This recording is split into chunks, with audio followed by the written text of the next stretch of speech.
نحمده ونصلي على رسوله الكريم اما بعد فاعوذ بالله من الشيطان الرجيم بسم الله الرحمن الرحيم ولا تقولوا لمن يقتل في سبيل الله اموات بل احياء ولكن لا تشعرون وقال النبي صلى الله عليه وسلم لو كان بعدي نبي لكان عمر وفي مقام آخر الحسن والحسين سيدا شباب أهل الجنة او كما قال علیہ الصلاۃ والسلام کہ زینت کے خزانے کو آزماس کہتے ہیں، زینت کے خزانے کو آزماس کہتے ہیں، لگے طلب پانی کی تو اسے پیاس کہتے ہیں، اور یوں تو سب کی پیاس بجھاتا ہے دریا، یوں تو سب کی پیاس بجھاتا ہے دریا، اور جو دریا کی پیاس بجھائے اسے عمر بن خطاب کہتے ہیں۔ اور متی نے دل سے پوچھا ہے بتا کہ کیا حسین ہے، دھڑک دھڑک کے بول اٹھا صدا صدا حسین ہے، شان اہل بیت دیکھ سبھی کے سب مثال ہیں، کوئی نہیں حسین سا حسین بس حسین ہے، عمر سے چل عمیر تک بشر سے چل بشیر تک بڑے بڑے یہ کہہ گئے بہت بڑا حسین ہے، اور عجب لڑی ہے جنگ بھی حسین نے یزید سے، عجب لڑی ہے جنگ بھی حسین نے یزید سے، اور اس سے بڑھ کے جیت کیا یزید تھا حسین ہے، اور بچتا نہیں یزید کے سر کربلا کے بعد، بچتا نہیں یزید کے سر کربلا کے بعد، ہوتا جو اگر دور عمر کربلا کے بعد۔ ارباب علم و دانش، نئے سال کی چونکہ ابتدا ہونے والی ہے، اور اس نئے سال کی ابتدا کے پہلے مہینے یعنی محرم الحرام میں دو افسوسناک واقعے رونما ہوئے تھے۔ یکم محرم الحرام کو حضرت عمر رضی اللہ تعالی عنہ کی شہادت کا دن ہے، اور اس کے بعد 10 محرم الحرام نواسے رسول حضرت سیدنا حسین رضی اللہ تعالی عنہ کی شہادت کا دن ہے، تو سوچا کیوں نہ اسی پر بات کر لی جائے۔ تو چلیے پہلے حضرت عمر فاروق رضی اللہ تعالی عنہ پر کچھ بات کرتے ہیں۔ سامعین محترم، حضرت عمر رضی اللہ تعالی عنہ وہ صحابی ہیں جو ہر وقت اللہ تبارک و تعالی سے اپنی شہادت کی دعا مانگا کرتے تھے۔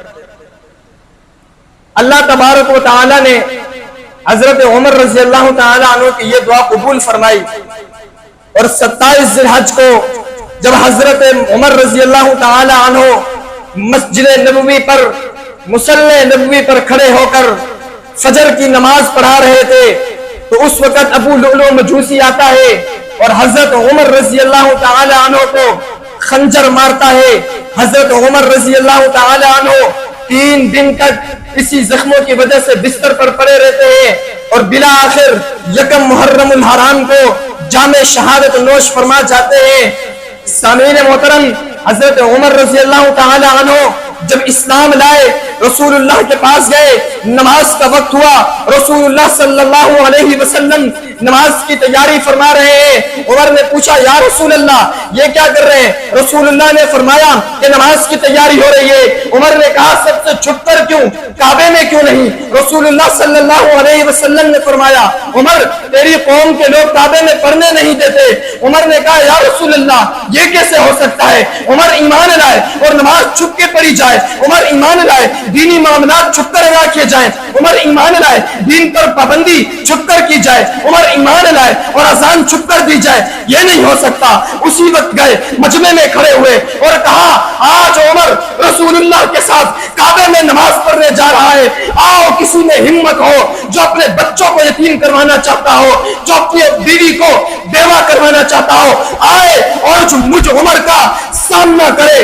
تاریخ گواہ ہے کوئی مائی کا نال ایسا نہیں تھا جو آتا اور عمر کا سامنا کرتا، جو آتا عمر کو روکتا، عمر گئے کعبے کا دروازہ کھولا، رسول اللہ کے ساتھ نماز ادا کی۔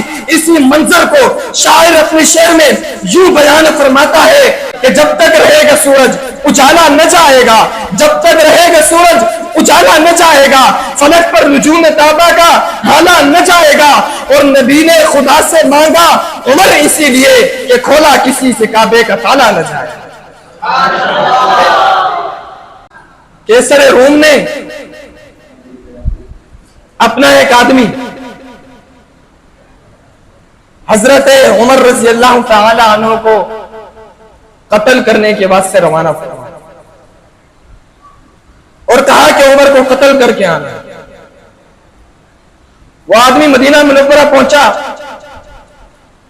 وہاں لوگوں سے پوچھا شاہی محل کہاں ہے؟ لوگوں نے کہا کون سے شاہی محل؟ اس نے کہا وہی شاہی محل جہاں تمہارا امیر المؤمنین عمر رہا کرتا ہے۔ انہوں نے کہا ہماری ریاست میں شاہی محل نہیں ہوا کرتے۔ کہا پھر عمر کہاں ہے؟ جاؤ فیران ریگستان میں وہ ریاست کے اونٹ چرا رہا ہے۔ وہ آدمی وہاں پہنچا، دیکھتا کیا ہے کہ اونٹ چر رہے ہیں، حضرت عمر درخت کے نیچے آرام فرما رہے ہیں۔ اس آدمی نے سوچا موقع تو بڑا اچھا ہے، مجھے لڑائی بھی نہیں کرنی پڑے گی، یہ تو سو رہا ہے، اس کی تلوار بھی اوپر درخت کے ساتھ لٹکی ہوئی ہے، میں ابھی جا کر اس کا کام تمام کر دیتا ہوں۔ وہ جیسے آگے بڑھا، دیکھتا کیا ہے کہ جنگل کے کونے سے شیر نکلا۔ وہ آدمی اور خوش ہو گیا کہ جو کام میں نے کرنا تھا وہ یہ شیر کر دے گا۔ چنانچہ وہ آدمی درخت پر چڑھ گیا اور دیکھنے لگا، دیکھتا ہوں کہ ہوتا کیا ہے۔ وہ کہتا ہے کہ پیدا کرنے والے ذات کی قسم، جب تک عمر سوتے رہے وہ شیر حضرت عمر کے ارد گرد پہرا دیتا رہا۔ جب حضرت عمر نیند سے بیدار ہوئے وہ شیر واپس چلا گیا۔ وہ آدمی درخت سے اترا، اس نے دیکھا کہ یہ جنگل کے شیر بھی اس کی بات مانتے ہیں۔ اس نے کہا اشہد ان لا الہ الا اللہ واشہد ان محمد رسول اللہ، اور بڑا حیران ہوا، گویا کہ وہ یہ سوال کرنا چاہ رہا ہے کہ اے عمر تیری جنگل کی شیر بھی مانتا ہے، اے عمر تیری جنگل کی شیر بھی مانتا ہے۔ اور گویا کہ حضرت عمر یہ جواب دینا چاہ رہے ہیں کہ تو جنگل کی شیر کی بات مان کرتا ہے، میری تو اللہ کا شیر علی بھی مانتا ہے۔ ارے کون عمر؟ مرد جلال مرد ہنر بھیجنا پڑا، مرد جلال مرد ہنر بھیجنا پڑا، اونچے بدن پہ اونچا حصر بھیجنا پڑا، سب سے بڑے نبی کی حفاظت کے واسطے فولاد جیسا بشر بھیجنا پڑا، اور بڑھنے لگا تھا دور جہالت کی فوج کا، بڑھنے لگا تھا دور جہالت کی فوج کا، روئے زمین پر رب کو عمر بھیجنا پڑا۔